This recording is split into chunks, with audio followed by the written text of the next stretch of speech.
പല മാതാപിതാക്കളും 8 മുതൽ 10 മാസം ആകുമ്പോൾ തന്നെ കുഞ്ഞിന് വാക്കർ ഉപയോഗിക്കട്ടെ, വാക്കർ ഉപയോഗിച്ച കുഞ്ഞ് നടക്കുമല്ലോ എന്ന് ചോദിക്കാറുണ്ട്. നമ്മൾ മനസ്സിലാക്കേണ്ടത് കുഞ്ഞിന്റെ വളർച്ച എന്ന് പറയുന്നത് ഘട്ടം ഘട്ടമായിട്ടാണ്. ആ മാംസപേശികൾക്ക് പ്രോപ്പർ ആയിട്ടുള്ള വളർച്ച ആകുന്നതിന് മുമ്പ് തന്നെ നമ്മൾ കുഞ്ഞുങ്ങളെ വാക്കറിൽ ഇരുത്തി അവർ തുഴഞ്ഞു നടന്നു തുടങ്ങിക്കഴിഞ്ഞാൽ അത് അവരുടെ മാംസപേശികളുടെ വളർച്ചയെ, ഗ്രോസ് മോട്ടോർ ഡെവലപ്മെന്റിനെ, എസ്പെഷ്യലി കാലുകളുടെ മസിലിന്റെ വളർച്ചയെ ബാധിക്കുന്നതായിരിക്കും. പൊതുവേ തന്നെ കുഞ്ഞ് വാക്കറിൽ ഇരിക്കുമ്പോൾ തുഴഞ്ഞു നടക്കുകയാണ് ചെയ്യുന്നത്. അങ്ങനെ തുഴഞ്ഞു നടക്കുന്ന കുഞ്ഞുങ്ങൾക്ക് അൾട്ടിമേറ്റ്ലി ഇത് ടോ വാക്കിങ്ങിലോട്ട് പോകുകയും കാലുറച്ച് നടക്കാൻ പ്രയാസം വരികയും അവർ സ്വന്തമായിട്ട് കാലുറച്ച് നടക്കാൻ വൈകുകയും ചെയ്യുന്നു.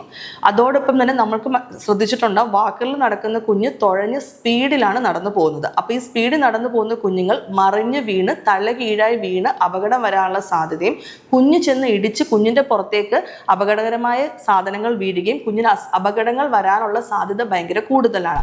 ഐഡിയലി വാക്കർ നമ്മൾ കുഞ്ഞുങ്ങൾക്ക് കൊടുക്കണ്ട എന്നുള്ളതാണ് നമ്മുടെ ഗൈഡ് ലൈൻസ്. Thank you.